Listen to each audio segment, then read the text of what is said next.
آج ہم بات کریں گے اس شخص کا جو عورت بن کر عورتوں کے حمام میں کام کرتا تھا۔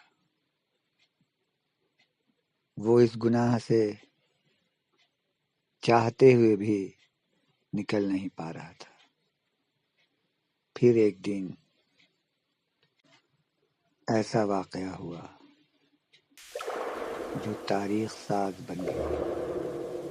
آئیے سنتے ہیں۔ نصوح ایک مرد تھا، لیکن اس کی شکل و صورت عورت جیسی تھی۔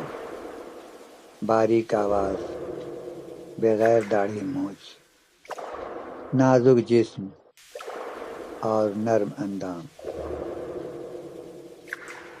لوگ اسے دیکھ کر عورت ہی کا دھوکہ کھا جاتے تھے۔ اس نے اپنی ظاہری شکل و صورت کا فائدہ اٹھایا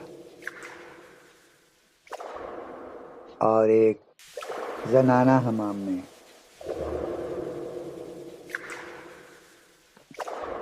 ملازمت حاصل کی۔ وہاں وہ عورتوں کا مساج کرتا، میل اتارتا اور ان کی خدمت کرتا۔ کوئی بھی اس کی حقیقت نہیں جانتا تھا۔ یہ کام اس کے لیے ذریعہ معاش تھا۔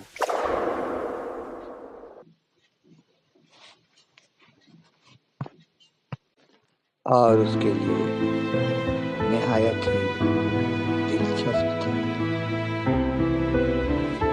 کئی بار ایسا ہوا کہ اس کا ضمیر جاگا۔ ضمیر نے اسے ملامت کیا۔ وہ توبہ بھی کرتا، لیکن توبہ ٹوٹ جاتی اور وہ پھر اسی گناہ سے لپٹے کام میں لوٹ آتا۔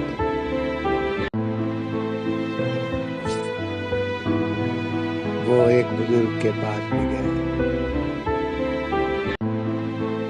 بزرگ نے اس سے کہا کہ تم سچی توبہ جس دن کر لو گے، اللہ تمہاری مدد فرمائے گا۔ ایک دن ایسا ہوا کہ ایک شہزادی حمام گئی۔ نصوح نے اس کا مساج کیا، اس کے جسم کے میل اتارے۔ غسل اور مساج کے بعد شہزادی کو پتہ چلا کہ اس کا ایک قیمتی ہار کہیں گم ہو چکا ہے۔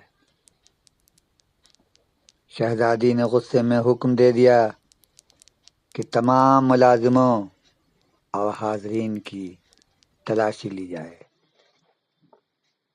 اور حمام کا دروازہ بند کر دیا جائے تاکہ کوئی باہر جا نہ سکے۔ تلاشی ہوتی رہی، سب کی تلاشی لی گئی، لیکن وہ گوہر نہ ملا۔ نصوح کو رسوائی اور پکڑے جانے کا ڈر لگا۔ وہ چھپ گیا۔ کنیزوں نے اسے بھی ڈھونڈنا شروع کر دیا۔ نصوح ایک کمرے میں اندھیرے میں شدید خوف اور پریشانی میں اللہ سے گڑ گڑا کر سچی توبہ کر رہا تھا۔ اس نے دل سے کہا کہ اگر اللہ تو نے مجھے اس رسوائی سے بچا لیا، اے اللہ اگر آج تو نے میرا پردہ رکھ لیا تو میں وعدہ کرتا ہوں کہ ہمیشہ کے لیے اس گناہ سے باز آ جاؤں گا اور کبھی واپس لوٹ کر نہیں آؤں گا۔ یہ اس کی توبہ خالص اور سچی تھی، کوئی دھوکہ نہیں، صرف اللہ کا ڈر اور شرمندگی اور قانون کا ڈر، ایک دردناک موت، ایک لرزہ خیز رسوائی۔ جس وقت کنیزیں نصوح کو ڈھونڈ رہی تھیں،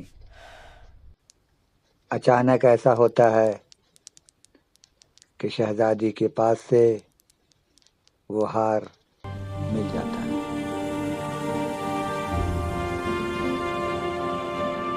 تلاش ختم ہو گئی، شہزادی نے حکم دے دیا، ہار مل چکا ہے، تلاشی ختم کر دو،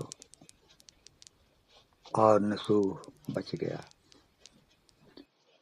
نصوح نے جب یہ معجزاتی نجات دیکھی تو سمجھ لیا کہ یہ اللہ کی طرف سے اس کی سچی توبہ کا قبول ہونا ہے۔